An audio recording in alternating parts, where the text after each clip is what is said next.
at 3.5% loan fixed rate for up to 5 years. It's lowering the risk profile for the bank and accelerating their ability to deploy funding to our small businesses. That's the critical issue here. And certainly the state is playing this role in the guarantee position, so that's short of having to put the actual cash into an account. So, Secretary, the banks themselves will loan the money? Affirmative.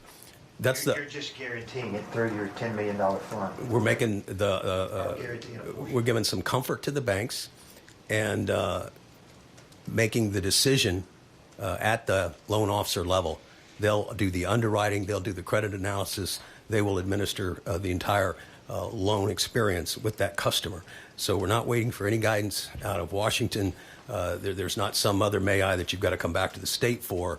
This is enabling the people on the front lines, those loan officers, to make those decisions and deploy this capital.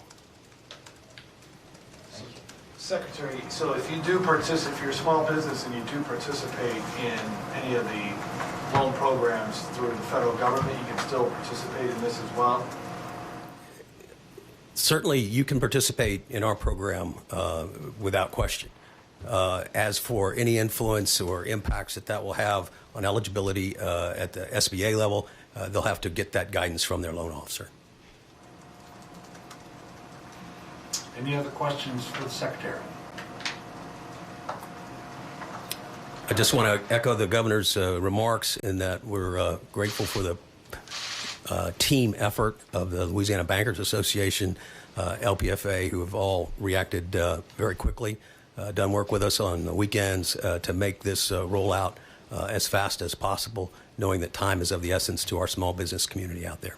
Thank you. Thank you, Don. Okay, I'll take your questions, and as I mentioned earlier, Dr. BU is here to take questions on testing. Yes, sir, Greg.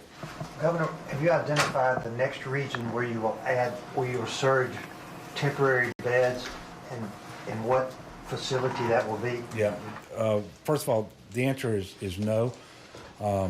We are still looking at the modeling and trying to figure out where that next facility will go, and this will be a medical monitoring facility, a step-down facility, a hospital, if you will, that we will stand up like we're doing at the convention center in New Orleans in order to free up beds in the hospital sooner and more frequently than would otherwise be the case. It's a way to kind of help them be able to surge within the existing front of the hospitals by being able to take more COVID patients sooner. We will be identifying specific facilities by region over the next couple of days. We still have a little bit of time. We are working now to identify the staffing that we will need as we pull the trigger on these additional facilities that we're going to stand up. We're going to have a lot more information for you about this. They are coming, but there will be more? Yes, there are going to be more around the state. Probably not in every region of the state. The Department of Health is divided into 9 regions. I think we're going to see them where they need to be, but we don't think we need to have 9. And the more you have, the harder it is logistically to set up and to sustain, especially as it relates to staffing. But there will be several more stood up across the state over the coming couple of weeks. Yes, ma'am. Governor, can you talk about the continued search for ventilators and which companies you've spoken to, if there are any companies out there doing donations, and if you're personally getting involved in making some of those calls and reaching out to folks about that?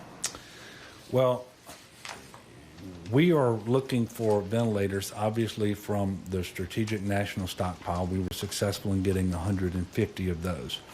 We know that the federal government has retained some number on hand, which I think to be in the 9,000 to 10,000 range, and those will be made available on a case-by-case basis later as different hotspots, I guess you could call them, get within 72 hours or so of exceeding their vent capacity.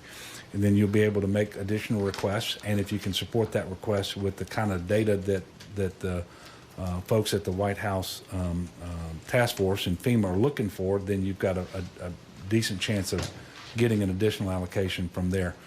We are also looking for ventilators through the Department of Defense, which has some on hand, and they are working with FEMA, and so they're not at the stockpile, but the Department of Defense has some, and we're looking for some there. We have traditional vendors that we have ordered from, and I can tell you that one of those has delivered, I think, 292 to date over the last 3 weeks, and that's been very helpful. But I would remind you all that not every ventilator is the same. And so there's a certain type of ventilator that you would expect to see in an ICU room that is, the optimal ventilator to help with acute respiratory distress syndrome. Did I say that right? And so not all of the ventilators that we're able to source are of that caliber, but we know that a ventilator is better than no ventilator, which is why we're also out looking and inventorying at Tier 2 facilities ventilators that might be used for anesthesia purposes in a surgical center, other breathing devices.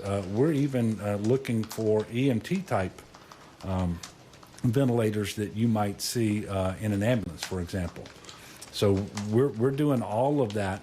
The Department of Health is inventorying those and making decisions about allocating those, obviously primarily now to Region 1, which is the place in the state that I think we're showing that by April the 6th, according to today's numbers, and as you know, these change slightly a little bit every day, not much, but April the 6th is when we believe that we will exceed the vent capacity in the Orleans-Jefferson Parish region. That is Region 1.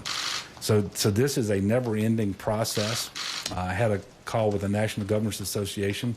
Almost all the nation's governors were on that call, and the ventilator issue just came up over and over and over again. This is very difficult because if our projections are right based on modeling, we are going to have people present to the hospital. Those people, about a third of them are going to need ventilators, and at some point we won't have ventilators for them.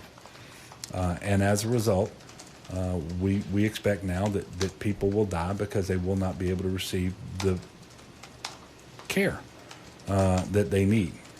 And we are trying everything we can to increase the ventilators, but, and I'll never miss an opportunity to tell you this underscores the need to slow the spread. Because to the degree that we slow the spread, then there are fewer people going to the hospital at any given time, and fewer people who are in the hospital are going to need ventilators and so forth. And so I'm encouraging everybody to do what they can do. Rest assured, we're doing everything that we can do to surge in medical capacity. Yes, sir, Jeff? You mentioned that April 6th is when the ventilator capacity will be reached in New Orleans. So say if that does happen, and then April 7th comes around, somebody reports to a hospital there in New Orleans, needs a ventilator, what's going to happen?